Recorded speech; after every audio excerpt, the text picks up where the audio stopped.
Hi ಹೇಗಿದ್ದೀರಾ ಎಲ್ಲರೂ ಚೆನ್ನಾಗಿದ್ದೀರಾ? Welcome back to my YouTube channel. ಯಾರೆಲ್ಲ ಇನ್ನೂ ನನ್ನ ಚಾನಲ್ಗೆ ಸಬ್ಸ್ಕ್ರೈಬ್ ಮಾಡಿಲ್ಲ ಸಬ್ಸ್ಕ್ರೈಬ್ ಮಾಡಿ, ಲೈಕ್ ಮಾಡಿ, ಶೇರ್ ಮಾಡಿ, ಕಮೆಂಟ್ ಮಾಡಿ. ನಾವು ಊರಿಂದ ಬಂದಮೇಲೆ ಅಡುಗೆ ಮನೆ ಕ್ಲೀನ್ ಮಾಡೋದೇ ಒಂದು ದೊಡ್ಡ ಕೆಲಸ ಆಗೋಯಿತು. ನಾನು ಊರಿಗೆ ಹೋಗೋ ಮುಂಚೆ ಈ ಥರ ಇರುವೆ ಪೆನ್ಸಿಲಿಂದ ಕಟ್ಟೆ ಎಲ್ಲ ಗ್ಯಾಸ್ ಕಟ್ಟೆ ಎಲ್ಲ ಬರೆದ್ಬಿಟ್ಟು ಹೋಗಿರ್ತೀನಿ. ಯಾಕಪ್ಪ ಅಂದರೆ ಜಿರಳೆ ಎಲ್ಲ ಬರಬಾರ್ದು ಅನ್ನೋ ರೀಸನ್ಗೆ ಬರೆದ್ಬಿಟ್ಟು ಹೋಗಿರ್ತೀನಿ. ಬಂದ ಕೂಡಲೇ ಅಷ್ಟೇ ನಾನು ಅಡುಗೆ ಮನೆನ ತುಂಬ ಡೀಪ್ ಕ್ಲೀನಿಂಗ್ ಮಾಡ್ಕೊತೀನಿ. ಯಾಕಪ್ಪ ಅಂದರೆ ನಾವೆಷ್ಟೇ ಇರುವೆ ಪೆನ್ಸಿಲಿನ ಕೊರೆದೋಗಿದ್ರೂ ಅಲ್ಲಿ ಆಗಲಿ ಜಿರಳೆ ಆಗಲಿ ಬಂದೇ ಬರ್ತಾವಲ್ವ. ಹಾಗಾಗಿ ಇವಾಗೇ ಮುನ್ನೆಚ್ಚರಿಕೆ ತೊಗೊಳ್ಳೋದು ಚೆನ್ನಾಗಿರುತ್ತೆ. ಆಮೇಲೆ ಸಫರ್ ಆದರೆ ಯೂಸ್ ಇರಲ್ಲ ಅನ್ನೋ ರೀಸನ್ಗೆ ನಾನು ಡೀಪ್ ಕ್ಲೀನಿಂಗ್ ಮಾಡ್ಕೊಂಡು ಬಿಡ್ತೀನಿ. ಸ್ವಲ್ಪ ಟೈಮ್ ಹಿಡಿಯುತ್ತೆ ಅಷ್ಟೇ, ಸ್ವಲ್ಪ ಕಷ್ಟನೂ ಆಗುತ್ತೆ. ಹಾಗೆ ನನಗೆ ಮನೆ ಕ್ಲೀನ್ ಮಾಡೋದಂದರೆ ತುಂಬಾ ಇಷ್ಟ. ನನಗೆ ಡೆಕೋರೇಟ್ ಮಾಡಿ ಮನೇನ ಕ್ರಿಯೇಟಿವಿಟಿಯಾಗಿ ಇಟ್ಕೊಳ್ಳೋದಂದರೆ ನಂಗೆ ತುಂಬಾ ಇಷ್ಟ. ಹಾಗಾಗಿ ನಾನು ಕ್ಲೀನ್ ಮಾಡ್ಕೊತೀನಿ ಬಂದ ತಕ್ಷಣವೇ.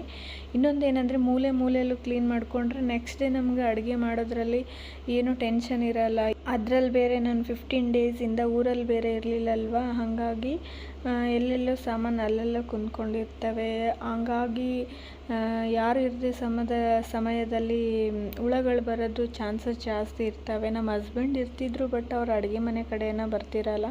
ಹಾಗೆ ನೋಡಿ ಬರ್ತಾ ತರಕಾರಿ ಎಲ್ಲ ತಂದುಬಿಟ್ಟಿದ್ವಿ. ಅದನ್ನು ನೀಟಾಗಿ ತೊಳೆದಿಟ್ಕೊಂಡು ಡಬ್ಬಿಗೆ ಹಾಕ್ಕೊಳ್ಳೋಣ ಅಂತ ಹಾಕ್ಕೊತಿದ್ದೀನಿ. ನಾನು ವಿಡಿಯೋಗೋಸ್ಕರ ಮಾತ್ರ ಈ ಥರ ಮಾಡ್ತಿಲ್ಲ. ನಾನು ಪ್ರತಿ ಸಲ ತರಕಾರಿ ತಂದ ಕೂಡ ಹೀಗೆ ಮಾಡ್ತೀನಿ. ಬಟ್ ನನ್ನ ಜೊತೆ ಅಜ್ಜಿ ಇರ್ತಿದ್ರು, ಅಜ್ಜಿ ಎಲ್ಲ ಹೆಲ್ಪ್ ಮಾಡಿಕೊಡ್ತಿದ್ರು. ನಾನು ಈ ಥರ ಎಲ್ಲ ತೊಳೆದು ಇಟ್ಟರೆ ಅವರು ಬಾಕ್ಸಿಗೆ ತುಂಬೆ ಹಾಕ್ತಿದ್ರು. ಬಟ್ ಈ ಸತಿ ಅಜ್ಜಿನ ಊರಲ್ಲೇ ಬಿಟ್ಟು ಬಂದಿದ್ದೀನಿ. ಹಾಗಾಗಿ ನಾನೇ ಮಾಡ್ಕೊತಿದ್ದೀನಿ ಎಲ್ಲ ಕೆಲಸ. ಬಟ್ ಅಜ್ಜಿನ ಮಿಸ್ ಮಾಡ್ಕೊತಿದ್ದೀನಿ. ಕಾರಣಾಂತರಗಳಿಂದ ಊರಲ್ಲೇ ಬಿಟ್ಟು ಬರಬೇಕಾಯಿತು. ನೋಡಿ ನಾನೇ ಎಲ್ಲ ಬಾಕ್ಸ್ಗಳನ್ನು ತೊಳ್ಕೊತಿದ್ದೀನಿ. ಅಜ್ಜಿ ಎಲ್ಲ ಹೆಲ್ಪ್ ಮಾಡಿಕೊಡ್ತಿತ್ತು ನನಗೆ. ಕುಂತ್ಕೊಂಡಲ್ಲೇ ನನಗೆ ತರಕಾರಿ ಸೋಸ್ಕೊಡೋದಾಗಲಿ ಎಲ್ಲ ಮಾಡ್ತಿತ್ತು. ನಾನು ಬೇಡ ಅಂದ್ರೂ ನನಗೆ ಟೈಮ್ ಪಾಸ್ ಆಗಲ್ಲ ಅಂತೇಳಿ ಇಸ್ಕೊಂಡು ಎಲ್ಲ ಮಾಡ್ತಿತ್ತು. ನಮ್ಮ ಅಜ್ಜಿನ ತುಂಬ ಮಿಸ್ ಮಾಡ್ಕೊತಿದ್ದೀನಿ. ಮನೇಲಿ ಒಬ್ಬಳೇ ಫೀಲ್ ಆಗ್ತಿದೆ. ಅಂದರೂ ಪರವಾಗಿಲ್ಲ, ಯಾರ ಮೇಲೂ ಡಿಪೆಂಡ್ ಆಗೋಕ್ಕಾಗಲ್ಲಲ್ವ. ಅವ್ರವ್ರ ಕೆಲಸ ಬ್ಯುಸಿ ಆಗಲೇಬೇಕಲ್ವ. ಹಾಗಾಗಿ ನಾನೇ ಮಾಡ್ಕೊತಿದ್ದೀನಿ. ನೋಡಿ ಸ್ವಲ್ಪ ದಿನ ತರಕಾರಿಗಳು ಬಾಳಿಕೆ ಬರಲಿ ಅನ್ನೋ ರೀಸನ್ಗೆ ಟಿಶ್ಯೂ ಪೇಪರ್ ಹಾಕಿ ಇಡ್ತೀನಿ.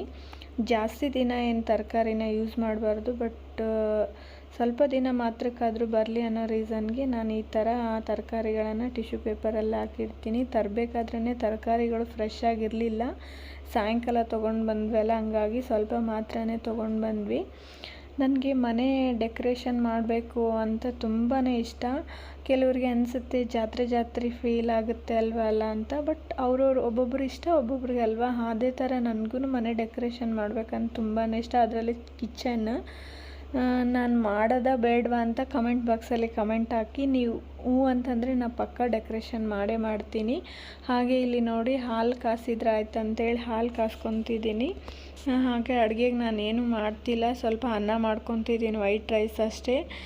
ತುಪ್ಪ ಚಟ್ನಿ ಏನಾದರೂ ತಿಂದುಬಿಡೋಣ, ಟೊಮೊಟೊ ಚಟ್ನಿ ಇದೆ ಅಂತೇಳಿ ಸನಿಗೋಸ್ಕರ ಹಾಲು ಕಾಸ್ಕೊತಿದ್ದೀನಿ. ಹಾಗೆ ಈ ಕಡೆ ಅನ್ನಕ್ಕೆ ಇಟ್ಕೊತಿದ್ದೀನಿ. ನನಗೆ ಮನೆ ಡೆಕೋರೇಷನ್ ಮಾಡೋದಂದರೆ ತುಂಬಾ ಇಷ್ಟ. ನೀವು ಕಮೆಂಟ್ ಬಾಕ್ಸಲ್ಲಿ ಮಾಡಿ ಅಂತೇಳಿ ನಾನು ಮಾಡ್ತೀನಿ ತುಂಬ ಚೆನ್ನಾಗಿ. ಈ ವಿಡಿಯೋ ಯಾರಿಗೆಲ್ಲ ಇಷ್ಟ ಆದರೆ ಲೈಕ್ ಮಾಡಿ. Thank you for watching. Love you all.